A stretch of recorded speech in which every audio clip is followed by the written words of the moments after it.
मेरे बेटे की नई नई शादी होकर आई तो मेरी बहू अपने कमरे से ज़्यादातर बाहर नहीं निकलती थी।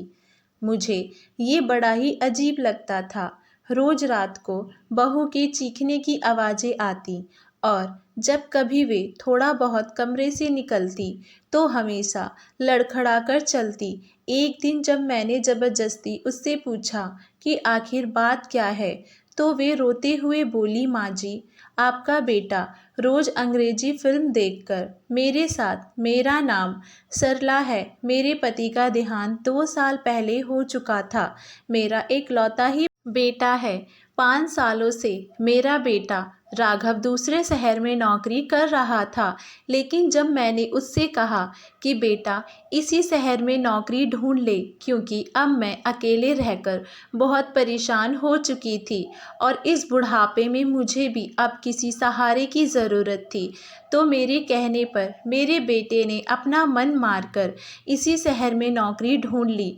उसका यहाँ पर आने का बिल्कुल भी मन नहीं था, लेकिन फिर भी मैंने जब उस पर दबाव बनाया तो वे मान गया।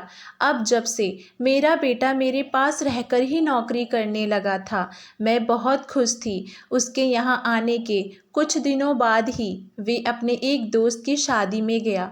जब वे अपने दोस्त की शादी से वापस लौट कर आया तो वे बहुत ही ज़्यादा खुश लग रहा था।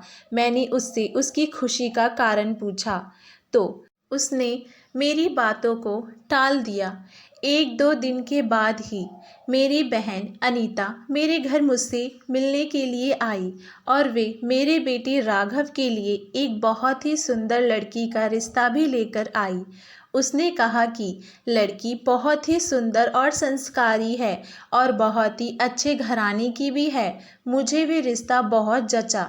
मैंने कहा कि शाम को ही मैं राघव के ऑफिस से आने के बाद उससे इस बारे में बात करूंगी। जब शाम को राघव वापस ऑफिस से आया तो मैंने उस लड़की की तस्वीर दिखाते हुए कहा कि आज तेरे लिए तेरी मौसी इस लड़की का रिश्ता लेकर आई थी। मुझे तो ये लड़की बहुत पसंद है। अब तू देख ले। राघव ने तस्वीर तो देख ली, लेकिन वे बोला, माँ, मैं इस लड़की से शादी नहीं कर सकता। मैंने कहा, क्यों? इस लड़की में आखिर क्या बुराई है? देखने में कितनी सुंदर है और बहुत ही अच्छे घराने की है।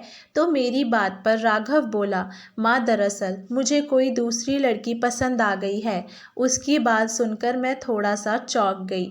मैंने कहा, दूसरी लड़की आखिर कौन है? मेरे मन में थोड़ा सा डर पैदा होने लगा कि कहीं इसने कोई ऐसी वैसी लड़की तो पसंद नहीं कर ली। तो वे बोला, माँ, आप पूछ रही थी ना कि मैं अपने दोस्त की शादी से लौटकर इतना खुश क्यों हूँ। दरअसल वे लड़की मुझे मेरे दोस्त की शादी में ही मिली थी। उसे देखते ही पहली नज़र में मुझे उससे प्यार हो गया और मैंने फैसला कर लिया कि अगर मैं शादी करूँगा तो इसी लड़की से ही करूँगा। उसके बाद राघव ने मुझसे उस लड़की की तस्वीर दिखाई जो उसने शादी के वक्त खींच ली थी। मैंने जब उस लड़की की फ़ोटो देखी तो वे दिखने में बहुत ही ज़्यादा सुंदर थी और पहनावे से भी बहुत प्यारी लग रही थी। मैंने कहा, ठीक है बेटा, मैं इस शादी के लिए तैयार हूँ। तो तुम जल्दी से इस लड़की के घर वालों का पता लगाओ।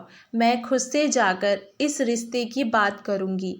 मेरी बात सुनकर राघव बहुत खुश हो गया और उसने मुझे गले से लगा लिया। 2-3 दिन में जब मुझे लड़की का पता मिल गया तो मैंने उसके घर जाकर और उस लड़की का रिश्ता तय कर दिया। मैंने उस लड़की से भी पूछा कि क्या तुम्हें मेरा बेटा पसंद है? तो उसने हाँ में सर हिला दिया। उस लड़की का नाम राशि था। मुझे वे लड़की बहुत ही ज़्यादा प्यारी और सीधी लगी। जल्दी ही शादी की तारीख तय हो गई और कुछ ही दिनों बाद मैं अपनी बहू को विदा करा के अपने घर ले आई। मेरा घर तो खुशियों से भर गया था जब से मैंने राघव की शादी राशि से करवाई थी। राघव तो मुझे पहले से भी ज़्यादा प्यार करने लगा था। मैं भी अपने बेटे की खुशी देखकर बहुत खुश थी। सुहाग रात के अगले दिन सुबह मैंने अपनी बहू को जब रस्मों के लिए उठाया तो वे मुझे बहुत थकी हुई सी लग रही थी। मैंने उससे पूछा कि क्या हुआ, क्या तुम्हारी तबीयत ठीक नहीं है? तो वे बोली, माँ जी दरअसल शादी के फंक्शंस की वजह से मैं ठीक से सो नहीं पाई, इसीलिए इतनी थकान लग रही है। मैंने कहा कोई बात नहीं बेटा, बस तुम थोड़ी बहुत रस्में करके अपने कमरे में जाकर आराम करना। उसके बाद मैंने उसे उसके कमरे में भेज दिया। शादी को 2-3 दिन हो चुके थे, लेकिन मैंने ये ध्यान दिया कि मेरी बहू अपने कमरे से बहुत ही कम बाहर आ रही थी। राघव अपना और बहू का खाना भी कमरे में ले जाकर ही खा रहा था। मुझे ये चीज़ बहुत अटपटी लग रही थी, लेकिन मैंने सोचा कि अभी उसकी नई नई शादी हुई है तो इसीलिए इस तरह का बर्ताव कर रहे हैं, और अभी मेरा कुछ कहना ठीक भी नहीं है, इसीलिए मैंने कुछ भी नहीं कहा। लेकिन फिर 2-3 हफ्ते बीत जाने के बाद भी मेरी बहू का यही रवैया रहा। वे घर का कोई भी काम नहीं करती, सिर्फ बहुत ज़रूरी कोई काम पड़ने पर ही कमरे से बाहर निकलती, वरना पूरे टाइम कमरे में ही रहती। मुझे ये सब कुछ समझ नहीं आया, तो मैंने शाम को जब राघव ऑफिस से आया तो उसे टोक दिया। मैंने कहा बेटा, बहू जब से घर आई है वे कमरे से तो बाहर ही नहीं निकलती। मैं भी अब बूढ़ी हो रही हूँ, मुझसे घर का इतना काम अकेले नहीं हो पाता है। मेरी बात सुनकर राघव मुझसे उल्टा नाराज़ होने लगा। बोला, मेरी पत्नी घर का काम करने के लिए नहीं आई है, वे मेरे लिए इस घर में आई है, और आप उसे उसके कमरे से बाहर आने को बिल्कुल भी नहीं कहिएगा। और रही काम की बात, तो मैं कल से 2-3 नौकरानियां लगवा दूंगा। आपको भी घर का काम करने की कोई ज़रूरत नहीं है। अब आप बूढ़ी हो रही हैं तो पूजा पाठ में खुद को व्यस्त करिए और अपने बेटे बहू को उनकी शादीशुदा ज़िंदगी अच्छे से जीने दीजिए। अपने बेटे का 2 टूक जवाब सुनकर मेरी आंखों से आंसू आ गए, लेकिन मैंने सोचा कि शायद हर बूढ़े माँ बाप की यही नियति होती है। बच्चे जब बड़े हो जाते हैं तो वो इसी तरह के जवाब देने लगते हैं, क्योंकि बड़े हो जाने के बाद तो माँ बाप से उनकी जो भी ज़रूरतें होती हैं वे सारी पूरी हो चुकी होती हैं, तो माँ बाप की ज़रूरत ख़त्म होने लगती है। मैंने सोचा राघव से कुछ भी ना कहने में ही मेरी भलाई है, इसीलिए मैंने चुप रहना ही ठीक समझा। अगले दिन से मेरे घर में खाना बनाने वाली, झाड़ू पोछा करने वाली और बर्तन बांधने वाली नौकरानी आ गई, और मुझे कोई काम नहीं करना पड़ रहा था। लेकिन मैंने कुछ दिनों से ये ध्यान दिया था कि बहू जब भी कमरे से निकलती तो वे लंगड़ा लंगड़ा कर या फिर लंगड़ा कर चल रही होती। ना जाने क्यों वे बड़ी बीमार सी लग रही होती। मुझे कुछ भी समझ नहीं आ रहा था कि अभी तो इसकी शादी हुई है, नहीं बहू के चेहरे पर तो बहुत ही रंगत होती है, फिर अचानक से मेरी बहू को ऐसा क्या हो गया? कहीं इसे कोई बीमारी तो नहीं हो गई? राघव भी कुछ हफ्तों से ऑफिस से बार बार छुट्टी ले रहा था, और छुट्टी लेकर वे पूरा पूरा दिन कमरे के अंदर ही रहता, और अगर किसी दिन ऑफिस भी जाता तो उस दिन भी जल्दी ऑफिस से चला आता। मुझे तो ये सब समझ ही नहीं आ रहा था। मैं यही सोच रही थी कि अगर राघव का यही रवैया रहा तो ऐसे तो उसे नौकरी से निकाल दिया जाएगा। एक दिन जब राघव ऑफिस के लिए निकल गया, मैंने मौका पाकर तुरंत ही अपनी बहू के कमरे का दरवाज़ा खटखटाया। उसने जैसे ही दरवाज़ा खोला, उसका चेहरा देखकर मेरे तो होश ही उड़ गए। उसकी आंखों के नीचे गहरे काले गड्ढे थे और अजीब सी लाल लाल निशान उसके शरीर पर पड़े हुए थे।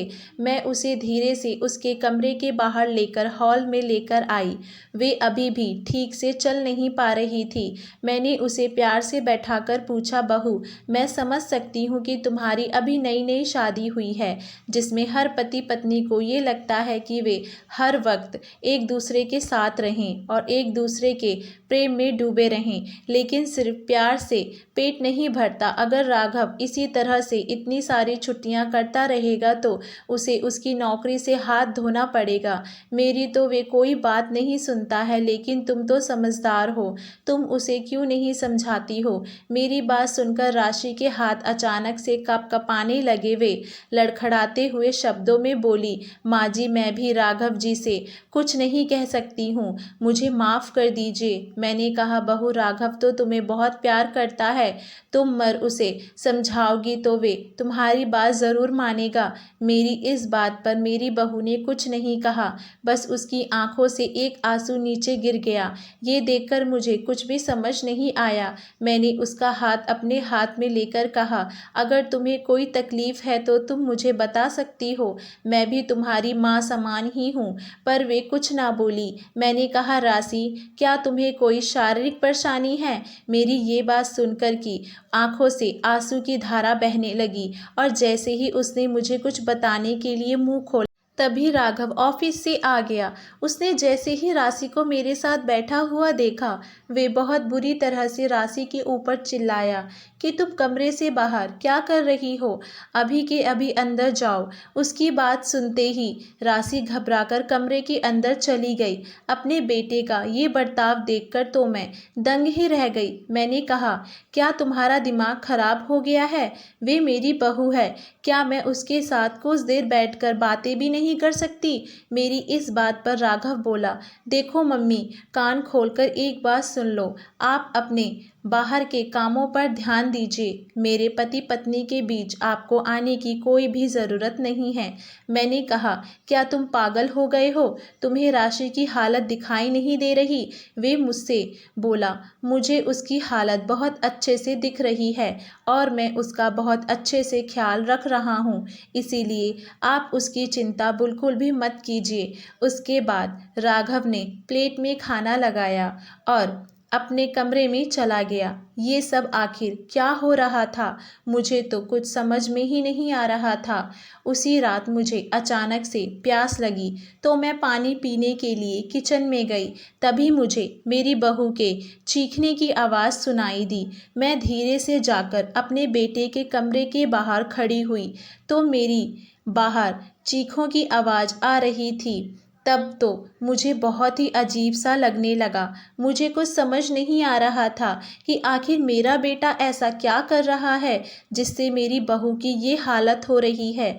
मैंने सोच लिया कि कल मैं इस बारे में राघव से हर हाल में बात करके ही रहूँगी। अगले दिन सुबह ही मैंने राघव के कमरे का दरवाज़ा खटखटाया तो उसने आधा ही दरवाज़ा खोला। मैंने कहा, मुझे मेरी बहू से बात करनी है। तो वे बोला कि आपको एक बार में कोई बात समझ में नहीं आती। मैंने कहा ना कि मैं अपनी पत्नी के साथ ज़्यादा से ज़्यादा वक्त बिताना चाहता हूँ, लेकिन आप हैं कि अपने बेटे बहू को चैन से जीने ही नहीं दे रही हैं। मैंने कहा, मुझे लगता है कि इस वक्त मेरी बहू को मेरी ज़्यादा ज़रूरत है। तो वे बोली कि मम्मी, अब मैं आपसे आखिरी बार कह रहा हूँ कि हम दोनों पति पत्नी को बिल्कुल भी परेशान मत करिए, नहीं तो मैं अपनी बीवी को लेकर दूसरे शहर में चला जाऊंगा, फिर आप यहाँ अकेली रहेंगी। ये कहकर राघव ने दरवाज़ा बंद कर लिया।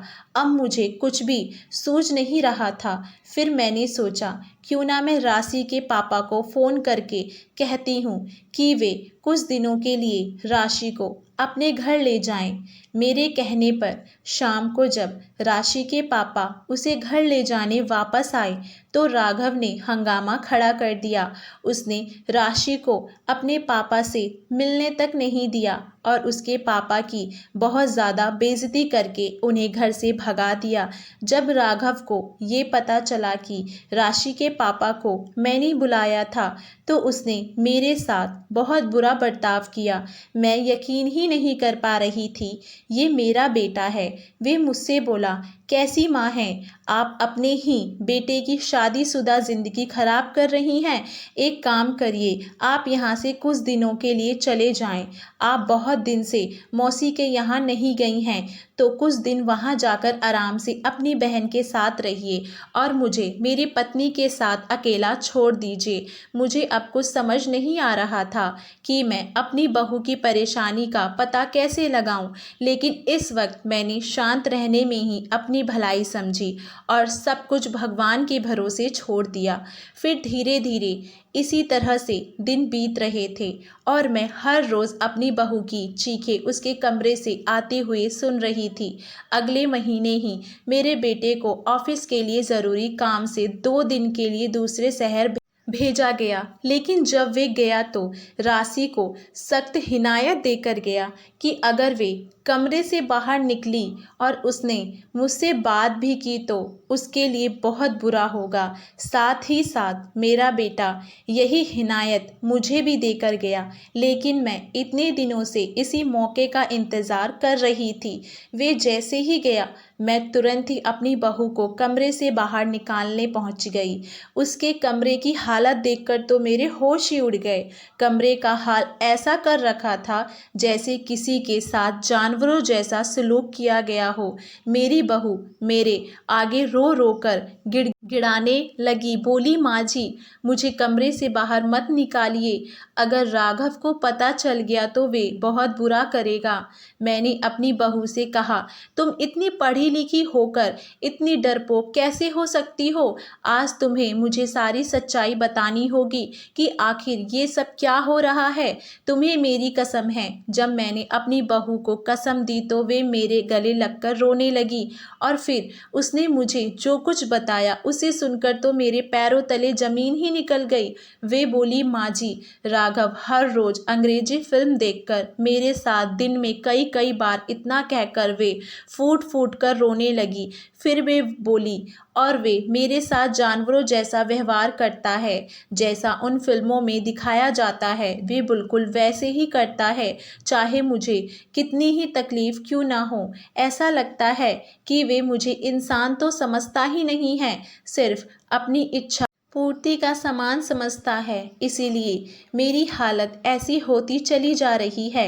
मुझे तो विश्वास ही नहीं हो रहा था कि मेरा बेटा इतना घिनौना काम कर सकता है। मुझे बहुत शर्म आ रही थी। मैंने कहा, राशि, तुम इतने दिनों से हैवानियत झेलती चली आ रही हो और तुमने इसके खिलाफ कोई कदम कैसे नहीं उठाया? अगर तुम्हारी अकेले हिम्मत नहीं हुई थी तो जिस दिन तुम्हारे पापा आए थे उस दिन तो तुम आवाज़ उठा सकती थी, तो तुमने उस दिन कुछ भी क्यों नहीं किया?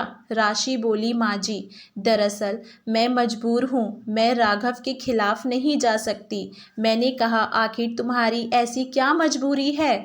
तो वे बोली, माँ जी, राघव ने मेरे कई सारे वीडियो बना लिए हैं और उसने मुझे धमकी दी है कि अगर मैंने उसके खिलाफ कोई भी कदम उठाया तो वे वीडियो सोशल मीडिया पर डालकर मेरी ज़िंदगी खराब कर देगा। इसीलिए मैं ये नरक झेलने के लिए मजबूर हूँ। राशि की बात सुनकर मुझे अपने बेटे से नफ़रत होने लगी थी। मुझे नहीं पता था कि मैं अपने बेटे को अच्छे संस्कार देने में इस कदर नाकाम रहूँगी। अब तो मुझे बहुत अफसोस हो रहा था कि मैंने राशि की शादी अपने बेटे से कराकर उसकी ज़िंदगी खराब कर दी। 2 दिन के बाद राघव घर लौटा और घर लौटते ही उसने कमरे में जाकर राशि के साथ अपनी हैवानियत का खेल खेलना शुरू कर दिया। उसने जैसे ही राशि के साथ वे सब करना शुरू किया, तभी मैंने ज़ोर ज़ोर से दरवाज़ा खटखटाना राघव बुरी तरह से किसी आता और चीखता हुआ कमरे से बाहर निकला, लेकिन इससे पहले कि वे मुझ पर अपना गुस्सा निकाल पाता, उसके गाल पर एक झटकेदार तमाचा लगा। ये तमाचा राशि के पापा का था और हमारे पीछे पुलिस खड़ी हुई थी। पुलिस को देखकर राघव के होश ही उड़ गए। पुलिस वालों ने तुरंत ही राघव को गिरफ्तार कर लिया और उससे उसका फ़ोन एक झटके में छीन लिया। राघव मुझसे बोला, आपने मुझे गिरफ्तार करवाया, आप मेरी माँ नहीं हो सकती। मैंने कहा, हाँ, तूने सही कहा, मैं तेरे जैसे हैवान की माँ कभी नहीं हो सकती।